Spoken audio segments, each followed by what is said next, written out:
Ready? Yes, sir.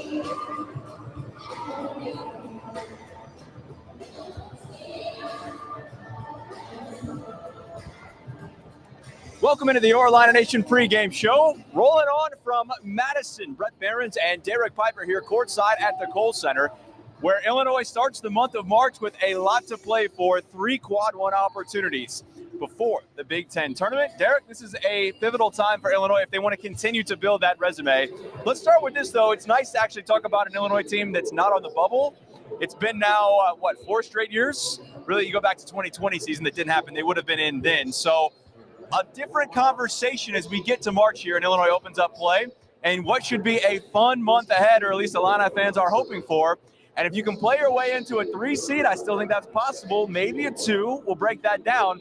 You're going to feel a lot better going into March Madness.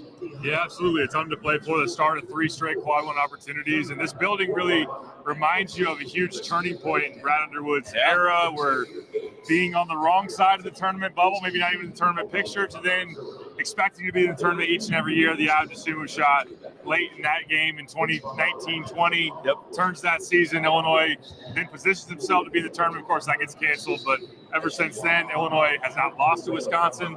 They've created some nice streaks and just kind of flipping the pecking order in the Big Ten and now be in that top echelon. And like you said, we're talking about seed lines this time of year, the last few seasons, and until proven otherwise, I think that's where Brad Underwood's going to have this program. So a 4 seed right now, as far as most projections. I don't think this win by itself would move that to a 3, but win this game, go into the Purdue game, if you get that one, and then still have Iowa, which is a quad 1 in the Big Ten tournament, you might be trending in the real right direction to be a big-time contender for a 3. So I know a lot of people, if you want to get pick and choosy, the 3 seed line avoids the 1 seed in the Sweet 16. Easier path to that second weekend, which everybody's just on pins and needles about trying to get that monkey off your back. But a big one today, really for both sides. Wisconsin's not been playing all that well. I think they're a lot better than what they've shown here of late. They could use one as they think about their seeding, and then Illinois, of course, trying to get the best out of themselves at the right time of year. Offensively, they've been amazing. Defensively, still a lot more to want. No doubt about that. We're going to break that down. You hear the student section right behind us booing as Illinois comes back on the court here. We are 43 minutes until noon tip today on Big Ten Network. I think they're booing because they're not wearing the road blues. Oh, well, that's true. That's another conversation for another day about how bad Illinois is in those road blues. Going with the orange today, so maybe that's a good sign. The Illini, the underdogs, despite Wisconsin losing 6 of 8 in February, an atrocious month for the Badgers. They are, I think, in at this point still, right? But if they keep trending down, they're going to find themselves on that bubble talk. They're favored. They're at home. This has been a tough place to play. But like you mentioned, for all the 2010 decade that Illinois was owned by Wisconsin, and rightfully so, they have played very well against the Badgers here as of late. And I think that's a credit to Illinois. But what will we see today against a hungry Wisconsin team? Yeah, a team that is in jeopardy of maybe not winning 20 games this year. I think they're sitting – are they 17 or 18? I should know this. I think it was 18. 18 and 10. They have this game. They still have to go to Mackey. Yep. I think they host Rutgers right after this one. So with the Big Ten tournament still in there, of course, this one would be a pivotal spot in terms of getting to that 20-game mark. It's not like it used to be, 10 years ago. 20 wins was really the threshold for getting in there. It's about quality of win, and they have that. They did beat Marquette on their home floor, and really they've only lost 1 Big Ten game, only to Purdue here in this building. So for them, they really need to get right, like you mentioned, 2-6, and playing exceptionally poor away from home. At home, they shoot the ball a lot better. It's kind of that same old story that we talk a lot about that with teams around the country, but most notably, I think in Kohl Center, it's really been an ongoing narrative. So Max Klesmit's a guy that we've seen go NBA Jam fire in this building. We know he can get hot from 3. Coming off a game where Cam Christie was really getting it going for Minnesota against the Illini. Illinois is going to have to do a better job of slowing him down. Nice tandem inside with Tyler Wall. Also Stephen Crowell. Illinois hasn't defended post-ups all that great. And then you also have A.J. Storr, who's been one of the top transfers, not only in the Big Ten, but in college basketball as well. Chucky Hepburn. They've got a nice squad and a lot of familiar faces. And I think in a sold-out building here today, they're going to feel the urgency, know that it's that time of year where the lights are bright and everyone knows that you gotta turn it up and get ready for that stretch push because they got some veterans that this is their last go, and obviously Illinois does too. All right, we're going to break down Wisconsin coming up here, and you mentioned all the names there, no doubt. Some familiar ones as well for the Illini and AJ Storr, a one-time Illini commit. We'll talk about his game and the threats coming up today, but you mentioned it. Let's start with that defense or lack thereof. At this point, Derek, do you just go outscore everybody? If you can hang 100, you're usually going to win. How do you feel about this approach as we turn the calendar to March? Brad says they need to score to win in March. Loyola would be nice if we're going back to 2021 and that. They didn't even crack 60, I don't think, in that game. You're going to have to score, but are you kind of playing with the devil there without much defense, both in the Big Ten tournament and NCAA? Yes, you are, absolutely. I think Brad is right that you do have to be able to have a scoring punch because even if your defense is really good, there are so many talented teams and players out there that can make tough shots, that can go on runs. You can't just rely on having a good defensive squad. On Illinois' side, though, when you make it easy for other teams to score with you, you then, of course, run the risk of getting upset by a team you shouldn't lose to, or just, there have been that profile where you're so one-sided, you're inconsistent or lackluster on one side of the ball, and it leaves you susceptible to getting bounced. I know that last year Miami was fantastic offensively, lackluster defensively, and they just flat out outscored people. They put 85 on Indiana in the round of 32, 89 on Houston, this really gritty defensive team that just couldn't stop them, and then Texas, they put 88 on them. So Illinois, with their offensive capabilities, could do something similar in terms of a run, but you got to be able to get some, especially crunch time stops that can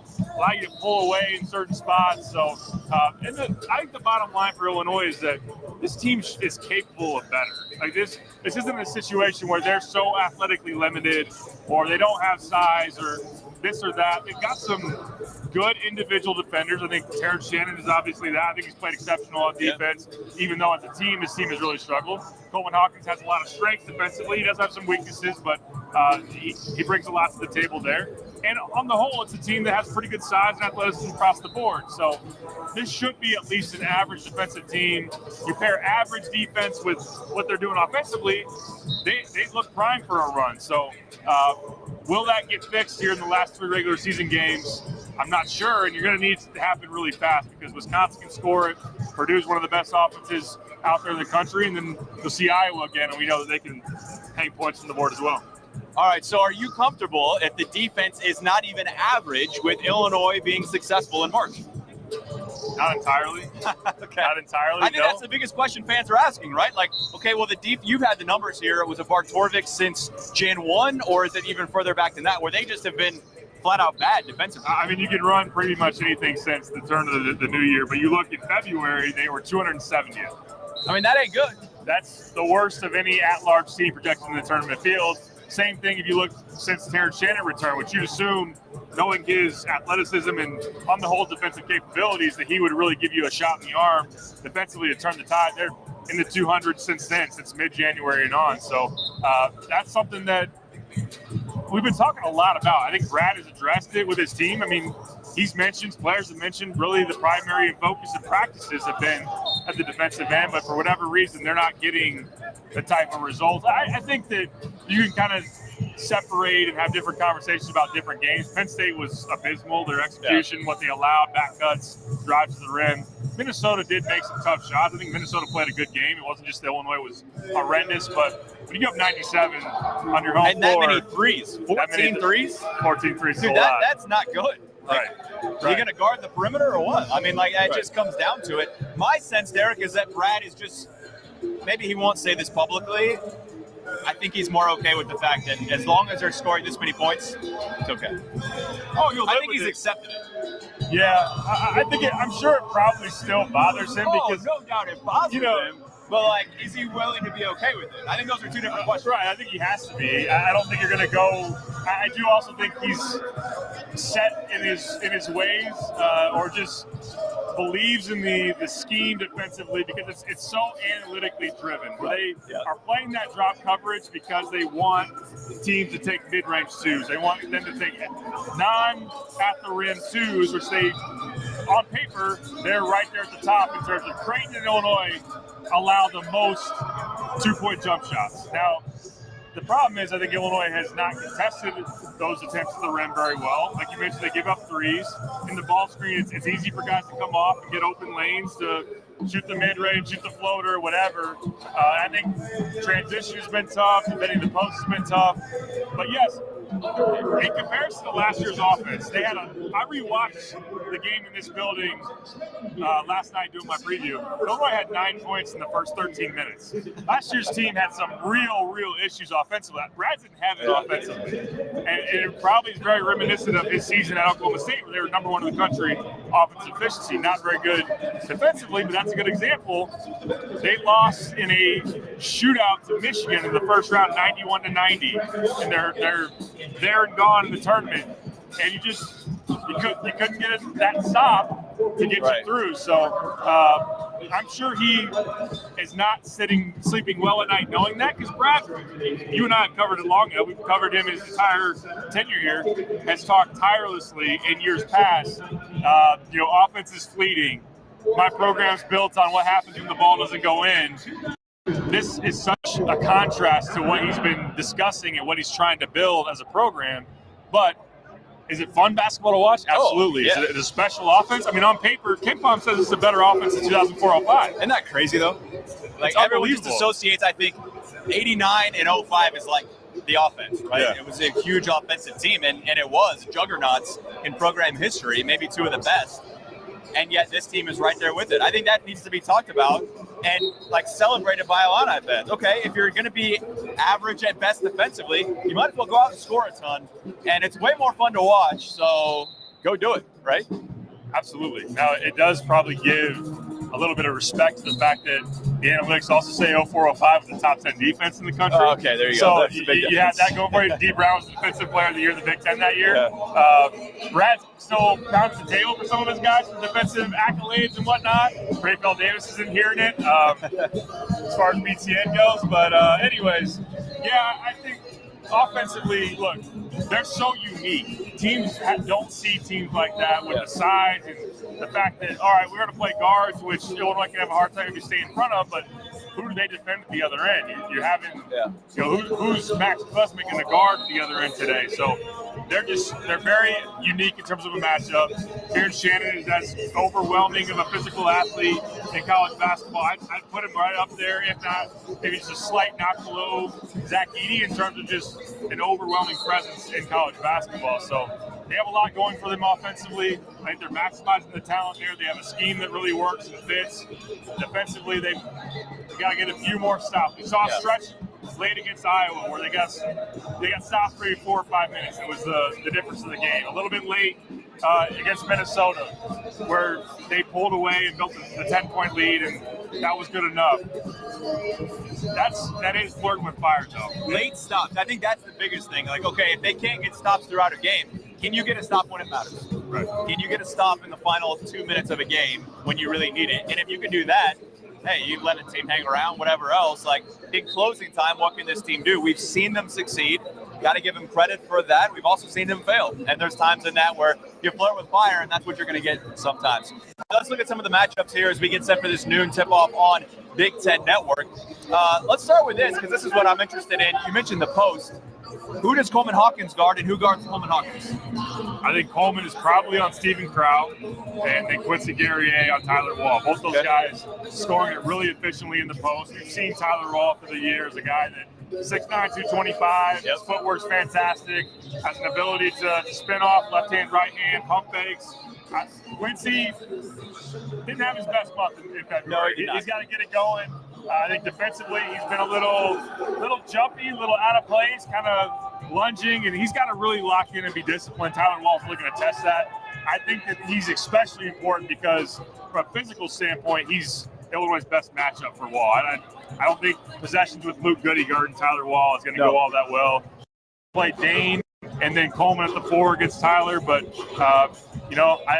Coleman in one-on-one matchups in the post, even when he's maybe got a little bit of size or a little, not necessarily strength, but height on people, still is getting moved off his spots. I think Coleman's got to play physical today without fouling. Stephen Crowell is a guy that 7 foot, 250, scored it, especially, that right-hand hook you can get to. One thing I really like in Washington, Wisconsin, they do a good job of using their guards to screen for their bigs. You usually don't see it. It's kind of the inverse. Right. They screen for their bigs kind of on a back screen where you're not looking for it.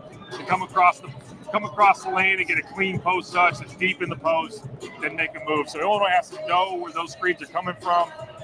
When you're not switching, which Brad really doesn't want to do, if you don't switch and all those type of things, you've really got to get through those. Don't get hung up on screens. You're giving up easy baskets. So battling in the post, and the analytics say, Purdue, Clemson, 3-4 teams out there in terms of post touches, working through the post.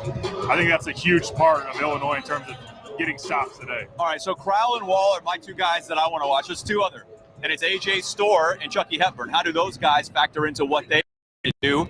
And all four of those guys, you're not going to stop all of them, but if there's four on this team that I'm watching, those are probably the four guys, right? Absolutely, yeah. Storr is someone that very good athlete, similar to Terrence. I think Terrence is a little bit more twitchy, but Storr, when he gets ahead of steam, is a problem. He can put you on a poster. He also can create his own shot. I think he's really brought something that's been needed to Wisconsin in terms of that size and athleticism on the wing. That's something they've struggled with here in the last handful of years. So now he's someone that in January was stellar. And on the whole, he's averaged about 17.5, 18 points per game. You'll take that if you're them. He's an all. He has taken a step back here in February and mostly of late. I was running the numbers last 7 games. I think he's only broken the 15-point threshold 2 times in the last 7. Not shooting the 3 very well, about 20% or so. So he's kind of been scuffling up late, but provide that athletic presence, especially in transition. And Chucky Hepburn, veteran point guard. Jump shot is taking a step back this year. He was a 41% three-point shooter last year. But then again, it's home cooking. It's in your own building. Yeah. You always wonder about the get-right game and not wanting to be that team that gives it up. So, and then Klesman, on that note, hit 5 threes in the first half here. This building is Marquette. Had 5 threes in the game against Indiana here. 5 threes in the game against Northwestern here.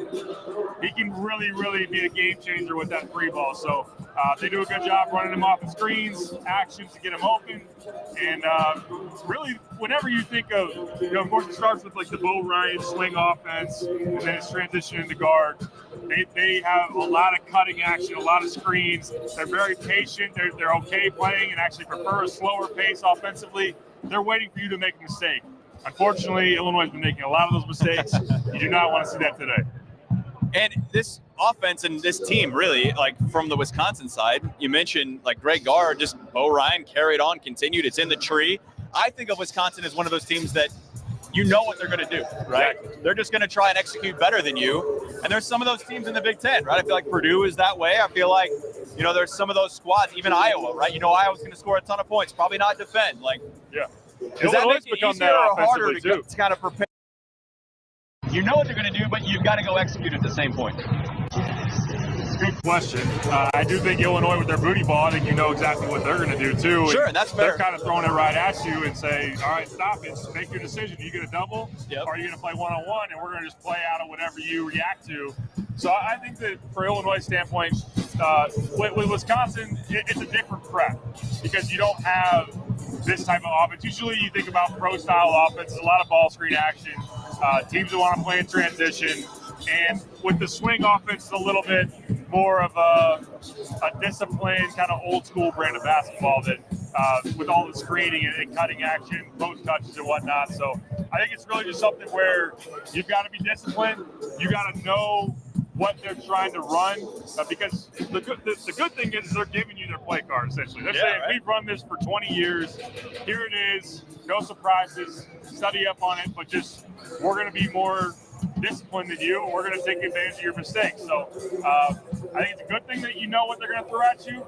But at the same time, there's a lot there that Illinois has to account for in terms of back cuts, in terms of, again, screening actions that is really going to test a team that's reeling at that end of the floor right now and needs to come in with a lot of activity and punch today that they haven't really had on the whole the last month. And I just think back to Penn State when those cutting actions were not good for Illinois. No. Backdoors, Justin Harmon, I think he had 5 of them in that game. Just did not handle all of that very well, knowing what they were going to do. And yes, Penn State can put up some offense, but like, I think as a whole, this roster is better than Penn State. So it's like, you know, you got some guys there that can hurt you, like we mentioned. And when you add in Klesman there too, I think that's another guy where it's like, okay, this team is good. Despite its February struggles, has shown that it can be very good.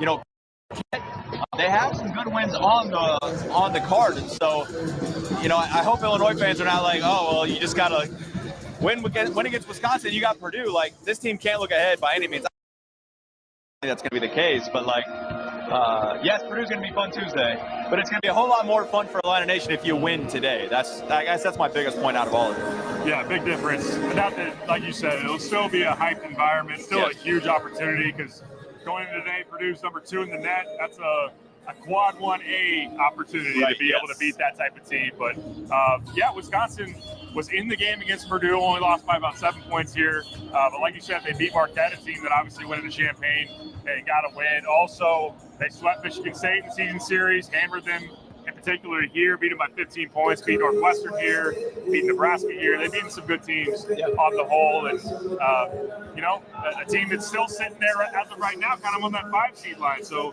not a whole lot of difference in terms of kind of to circle back that to the Illinois standpoint.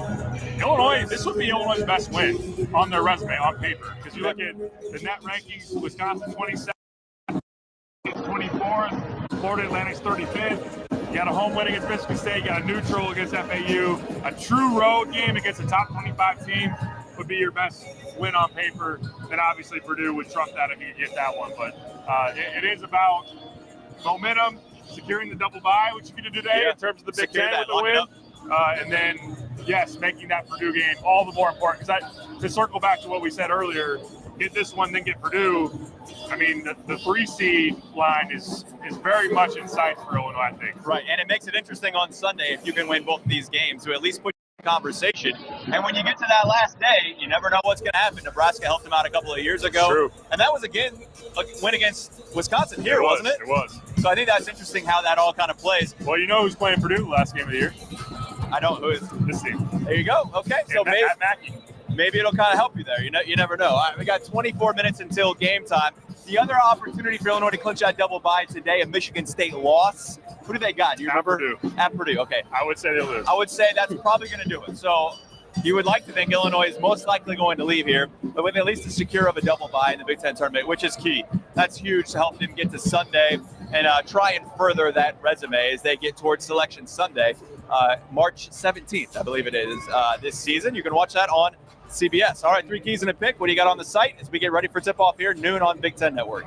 Got my full breakdown, like you said, 3 keys and a pick that I wrote up. And also, you can read about some football stuff. Joey Wagner's been over, along with you guys as well, over the NFL Combine. So look for that. And then I wrote a column earlier this week just kind of about the contrast of extremes and what you're trying to make of Illinois right now with that elite historical markers that they're really hitting, which are really, really impressive, but also the defense. And I pulled some analytical comparisons in terms of some teams that kind of align with who they are currently. Miami last year, but also Baylor last year, who lost in the second round. Iowa a few years ago, Luka Garza, Joe Weiss, fantastic offensive team, the one that gave up 95 to Oregon the second round and lost. So a few of those you want to look at. Joey Wagner and I are here, cover the game, post-game coverage, podcast, all that. Look for that, and then, of course, check out your guys' coverage as well. Absolutely. We'll have Brad Underwood's post-game press conference live on these same digital channels that you're watching right now. That'd be about 2:15, my guess, after the game. 12 o'clock tip, sold-out crowd here at the Kohl Center in Madison. Beautiful day outside. Looking forward to a great game. For Derek, I'm Brett. Thanks so much for watching the Your Illini Nation pregame show. Enjoy the game, everybody.